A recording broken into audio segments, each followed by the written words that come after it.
2nd and goal. They hand it to Hill. Oh, he's hit back at the 4. We clobbered him. Monty Rice, the freshman. And that, with emphasis, is the way this game ends. What a way to end. Just the pride that you see in this Georgia team, this Georgia defense right now. We try to preach to our guys that every game has a history and life of its own. And every game is independent of the next game. And if you try to relive or live in the past based on your last performance, humility's a week away, and it doesn't matter. No team cares what you did last week. They don't care. Nobody in the SEC cares what you did last week. They only care what you do this week, and that's the focus is this week. Hey, today is a work day. Check, check, check. Give me some.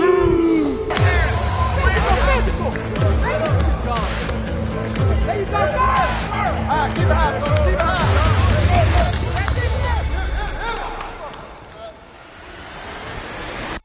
Let's do it. We gonna attack today. Kirby smart, all access. Sanford Stadium for the first game. Charter planes at the Notre Dame. Dawg Nation got the crowd going, playing Tennessee for the 5th game. We gonna attack today. Between the hedges where we play. They about to come to the state, but Mississippi sitting right in our way. They got the rankings in order. Jacksonville, Georgia, Florida. Then we go back to the state. Drive 2 hours away. Auburn Tigers who we play. Then we go back to the old-fashioned hate. Georgia Tech is who we play. Then we go back to the old Georgia way. We gonna attack today. Kirby Smart All Access. Kirby Smart All Access is presented by Georgia's Own Credit Union. It's your future, own it. Also brought to you by AT&T. This segment of Kirby Smart All Access is brought to you by Nissan, proud supporter of college athletics. Shop ChooseNissan.com. Take on today.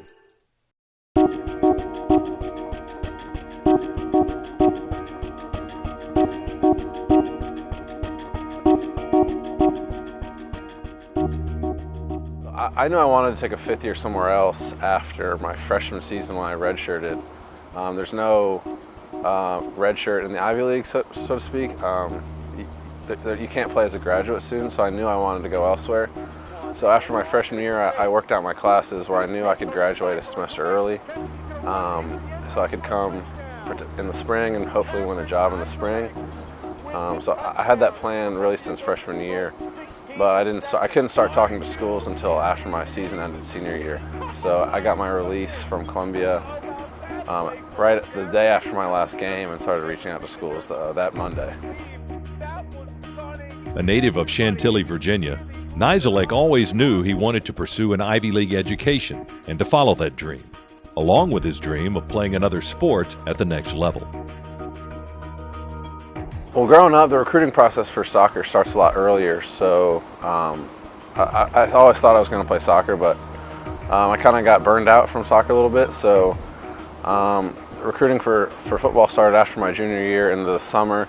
There's a lot of camps and things like that, so I decided to go to a bunch of college camps that really focused on the Ivy League and really strong top academic programs. And I did well at a bunch of camps, had a few positions to go to, and I chose Columbia. Just 3.5 years later, Neyland graduated with a degree in economics from Columbia University. But with 1 year of eligibility left, he knew he wasn't quite ready to hang up his cleats. Cam, I think, is a great story, unique story. I still remember the first time I met him. He was here on a game day, and we didn't really know how good a punter he was, but we thought he was talented.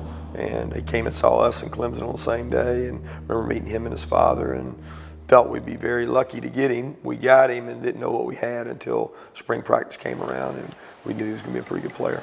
I talked to Coach Smart for a good amount of time at the Georgia Tech game, and he had really positive things to say. I felt really comfortable here and the opportunity to play. So, and he said, nothing's given. I got to come in and win a job, and I thought I had a good shot to do that, so that's why I chose Georgia. Cam did earn the job, but had to adjust to some changes along the way. I think the first few weeks were kind of tough. I was the new guy. I was kind of older, so I can't really, it's harder to mesh with the younger guys, but the team has been unbelievably welcoming, and I get along with everybody on the team, so it's really been a great atmosphere for me. and all of them are like my brothers, and it's been awesome so far. Here's Neyland's kick. Wow. He's sending him back all the way to Bogart. Everyone loves football, which is a huge change. Nobody went to our games, which can be frustrating. But it can't beat the atmosphere here in Georgia, so I'm excited. He couldn't be happier with his decision to finish his college career at the University of Georgia. I love Athens. I love the South. I couldn't be happier here in Georgia, and it's been unbelievable. It's been the best year of my life so far. This segment of Kirby Smart All Access is brought to you by Hyundai, proud supporter of college football and loyal fans everywhere. Well, thanks everybody for coming. Official kickoff time this week will be 3:39, and as you know, it's a CBS telecast. All right, well, we're excited for the opportunity to play a good Tennessee football team. It's 3-1, and we know a lot about them. They know a lot about us. We'll be traveling with probably over half the guys who've never been to Knoxville, never played in that environment. Anytime you go on the road in the SEC, it presents a lot of challenges from a crowd noise standpoint, and they always do a tremendous job of being really loud up there. That's a tough place to play, so our focus is on Tennessee and trying to get better and improve during the week. Kirby, I guess this is Jake's next challenge is you were talking about crowd noise. I guess that's one of the loudest places. He hasn't really encountered that yet. Will that be a whole new thing for him? Any quarterback that plays there knows it's tough to play in that crowd noise. Obviously, Jacob has played in those environments before when he's played all over the SEC. I like to think Notre Dame was very loud at times.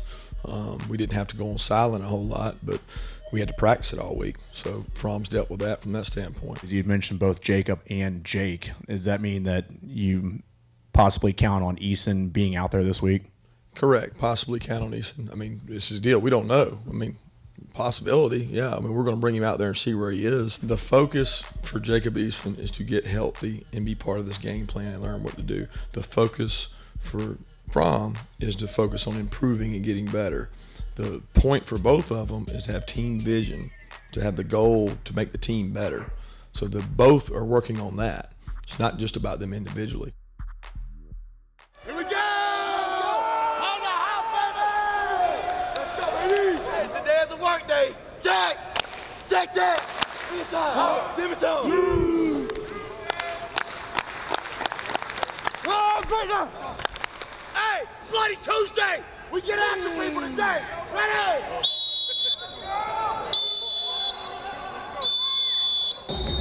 Bloody Tuesday! We getting after it. It's physical today. Big lines! Woo! Don't be satisfied. Don't be complacent. We getting better today. Let's go. Hey, I got you. Oh, yeah! Getting better or you getting worse? What you gonna do today? What you gonna do today? Bloody Tuesday! Yeah, Anthony, have some rhythm. Let's go!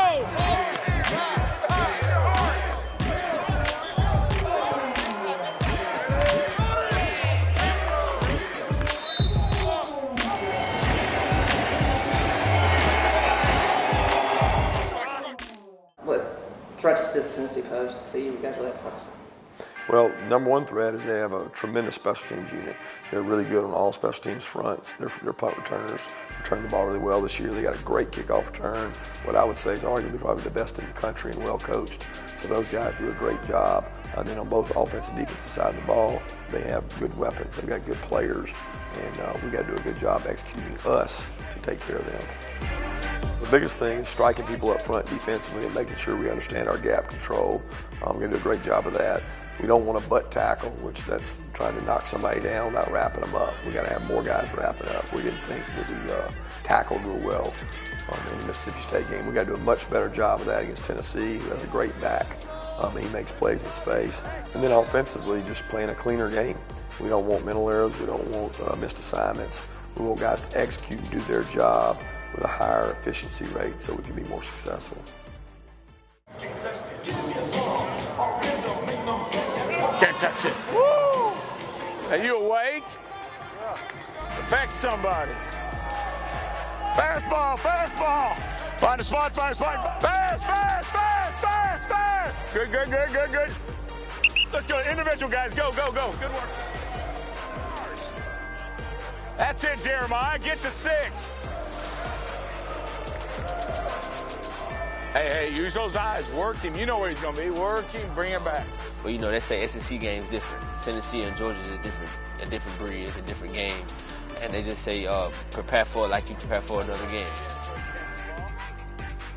Tennessee's a great football team, and we know they're going to come out and give us their best shot. But we just got to be ready to take it and give something back. Oh, good balls down there. Physical, that ain't good enough. They'll have a hell of a play here. Walk the line, tell them all. Neyland Stadium is big, it's huge, and with all those 100,000 fans there, you know, it's definitely going to be loud. So we just got, adjust some things in the game plan of how, to snap the ball or how to communicate. They're right on top of you, so that's something that I'm kind of excited about. One of the reasons I came to Georgia is to play in big games, and every week's going to be big. So I'm really excited about this week against Tennessee. This segment of Kirby Smart All Access is brought to you by AT&T.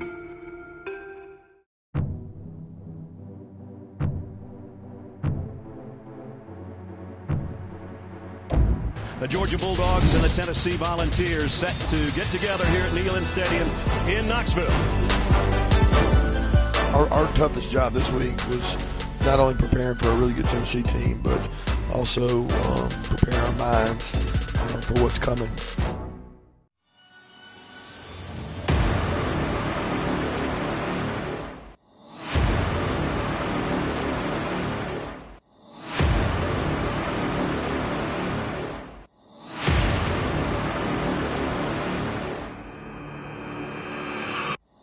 This is our field. We come over here to take over this field. Is anyone in America more prepared than you? You are prepared. Guys, listen, we can take this group of guys right here, okay? Because we believe in us. That's it. We got to keep this game simple, okay?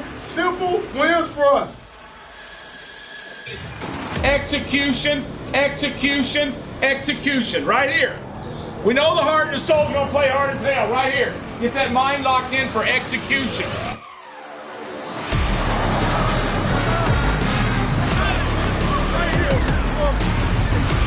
Take the ball away. Relentless pursuit of the ball. I want him 10, 11 hats at the ball every time, stripping at the ball. Make sure you do that right job. Do it the right way for us all day for 60 minutes.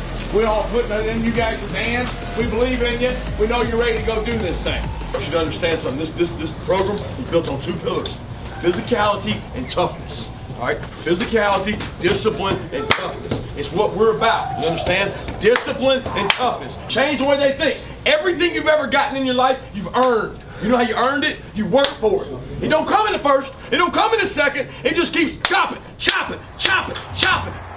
Volunteers 3-1 on the season, set to face the number 7 team in the country. Georgia's running game's been strong. Their defense has been exceptional. Can they win on the road against the Volunteers of Tennessee in front of 102,000? We're going to find out in minutes.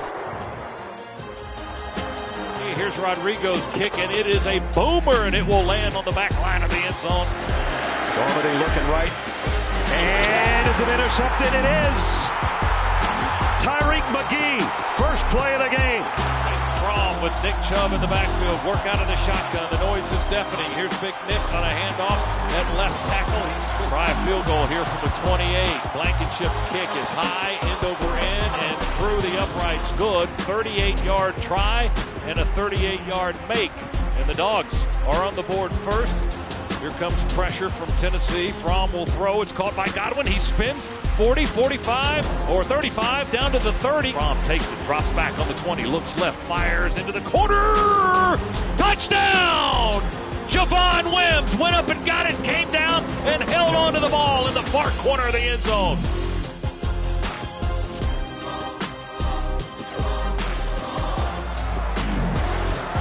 Play clock at 10. Warmady back in the shotgun. Kelly in the backfield to his left. The snap is low. It's on the turf, and they dive for it. Back at the 28. Georgia says they have it. And who's got it? Man, Georgia does. Jeez.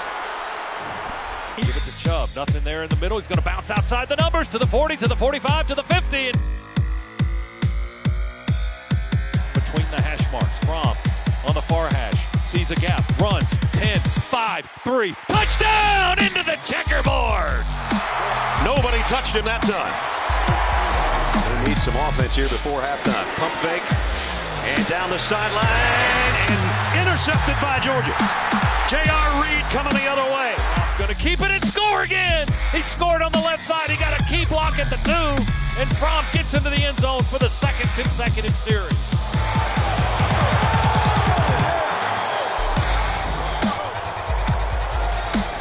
Kelly all the way to midfield quickly. Breaks the tackle, still on his feet. Jumps over a tackler.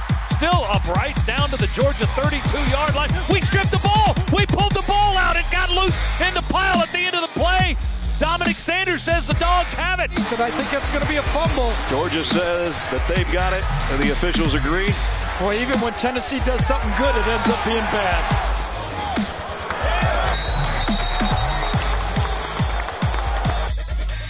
Fromm hands to Sony. Big hole. Sony, 20, 15, 10. Near hash, 5. Twisting into the end zone.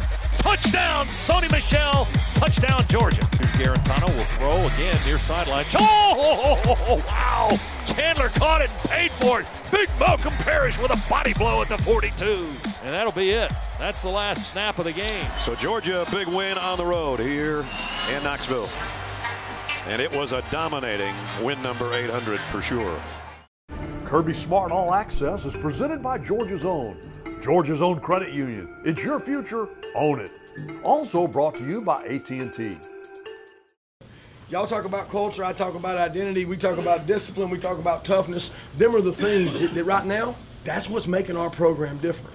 Guys, if you get that kind of mentality, and we get the kind of discipline we need, I'm talking about everybody buying in, we can do that. We can do that to everybody, all right? But you have to buy into that and what the program believes. And every one of you right now are. But all we talked about last week was a message, right? Nobody in this room takes anybody for granted.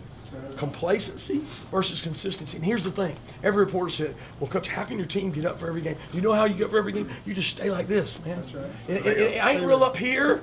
I ain't real up here. And I ain't real down here because it wears you out. And the SEC is a grind. I mean, most of all, we got to handle this year at the end of the day. Right. Because, it's a different year, different team.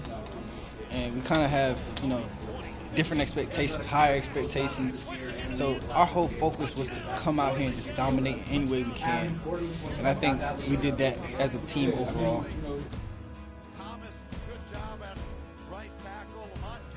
We come in each and every game with the same attitude, and that's just to dominate our opponent. And whatever shape or form that comes out of is today, you seen the outcome. But that's just how we come in each and every night, each and every day, each and every opponent. So nothing to it. Definitely, that's the goal. We come in each week with a goal, with a game plan, and we try to execute that game plan. We know teams are going to make good plays. They have good players. Everybody has good players, but it's just trying to make more plays than them, and that's what we did. What was Kirby's halftime message, even though y'all up comfortably? It was just, keep your mind in it because Tennessee has been up on us before and has came back and beat us. So we got to keep our mind in the game and keep pounding.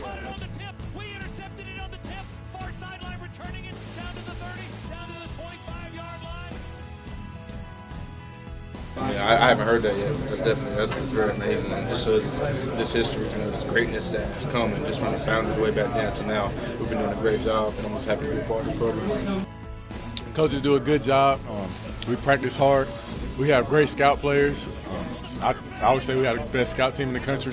So we come out each day just trying to get better, and that's what we do.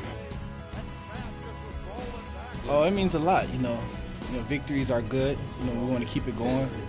And we plan to keep it going, but it all starts with preparation. Hopefully our guys understand. They'll enjoy this one, but they got to understand that. Humility is 1 week away, like Coach say in the SEC. We got SEC play from here on out. We got to just kind of stay focused. And and you've come away with 2 really impressive victories. This team is clearly buying into to what's being asked of them. Yeah, they're buying into the culture of toughness and effort and running to the ball and running the ball on offense. And, you know, if you grow on that and you got the good backs like we've got here and you're improving our offensive line, you got a chance to be successful. And don't turn the ball over. Play good special teams, play good defense, and that's been a good remedy for us. Let's go.